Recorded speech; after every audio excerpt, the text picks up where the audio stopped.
আসসালামু আলাইকুম রহমতুল্লাহ। আপনারা দেখতে পাচ্ছেন যে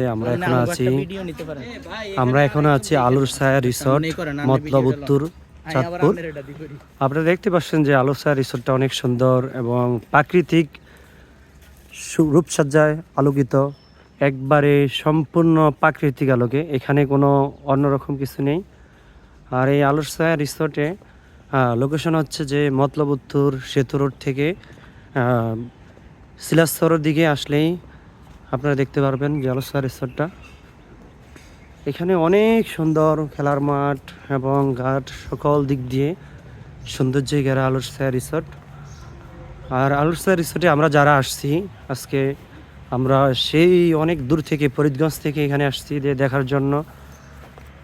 এই আলুর ছায়া রিসোর্টে আপনারা যা দেখতে পারবেন তা হচ্ছে যে প্রাকৃতিক একবারে সুইজারল্যান্ড খ্যাত মাঠ দেখতে পাচ্ছেন, যে অনেক সুন্দর, অনেক সুন্দর দৃশ্য। সেই দেখেন যে সবাই অনেক মজা করতেছেন। এই যে আমাদের আলামিন ভাই শুয়ে পড়ছেন, আর আমাদের স্যারে খুব ক্লান্ত হয়ে গেছেন। মতলবের জমিনে, মতলব উত্তরের মতো জায়গায়, এত সুন্দর জায়গা। আসসালামু আলাইকুম ভাই, আপনি যে এখানে আসছেন কেমন লাগতেছে আপনার কাছে? আলহামদুলিল্লাহ, আল্লাহর প্রাকৃতিক পরিবেশ দেখতে অনেক অনেক ভালো লাগতেছে, আবহাওয়া অনেক ভালো। যারা ঘোরার মন মানসিকতা যাদের, আলহামদুলিল্লাহ তারা আসতে পারেন, এখানে ঘুরে যেতে পারেন। আলুর ছায়া রিসোর্ট, মতলব উত্তর, চাঁদপুর।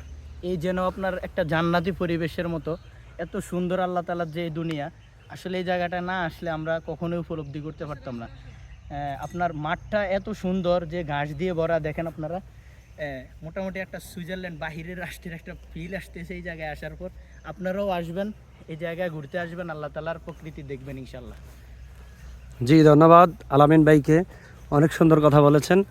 আর আমরা এখন আপনাদেরকে দেখানোর চেষ্টা করব যে দেশি ডাব, দেশি নান্তান, দেশি আম, সকল কিছু এই আলুর ছায়া রিসোর্টে চাষ করা হয়। আর আলুর ছায়া রিসোর্টের দেখতে পাচ্ছেন যে প্রাকৃতিক পরিবেশ, সকল সৌন্দর্য, এখানে সবাই মজা করতেছেন, অনেক সুন্দর জায়গা।